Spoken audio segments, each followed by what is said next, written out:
وما كينجحش معاك البطبوط وما كيتنفخش معاك ملي كتكوني كطيبي فيه. دخلي معايا الفيديو باش تعرفي معايا على السر ديال النجاح ديالو، مع حشوة اللي كتجي لذيذة وباردة واقتصادية.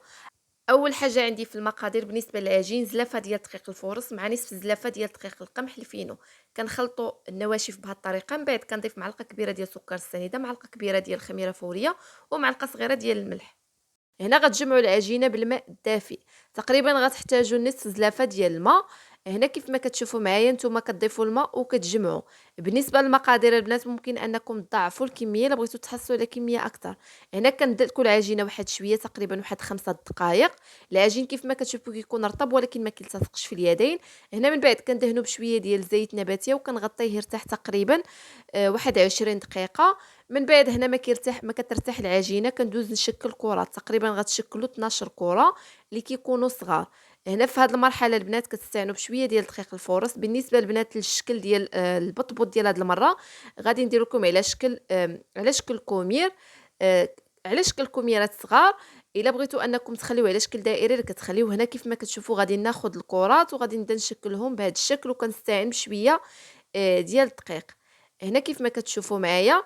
من بعد ما كتشكلوا الكرات بهذه الطريقه كتغطيوهم وكتخليوهم يرتاحوا تقريبا واحد 10 دقائق.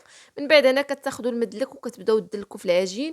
كتسرحوا العجين بهذه الطريقه كيف ما كتشوفوا معايا وكتستعينوا بالدقيق سمك اللي ما يكونش عاوتاني رقيق بزاف وما يكونش غليظ، يكون ما بين وبين، وكتخليوهم يرتاحوا تقريبا 20 دقيقه. البطبوطه البنات ما كيبغيش انه يخمر بزاف، حيت الا خمر بزاف ما كيتنفخش. هنا بالنسبه للسر ديال انه يتنفخ عاوتاني كيبقى في العافيه. العافيه البنات تكون مرتفعه. كدهنوا المقله بشويه ديال الزيت، غير شويه ما تكثروش الزيت. هنا من بعد نتوما كتوضعوا البطبوط وكتقلبوا فيه. نتوما البنات كتقلبوا فيه وهو كيتنفخ. السر ديالو انكم تبقاو تقلبوا فيه بهذه الطريقه، غير كتوضعوه كل ثانيه كتبقاو تقلبوه حتى كيتحمر. من بعد راه كيبدا يتنفخ بوحدو كيف ما كتشوفوا معايا. كيولي بحال البالونه.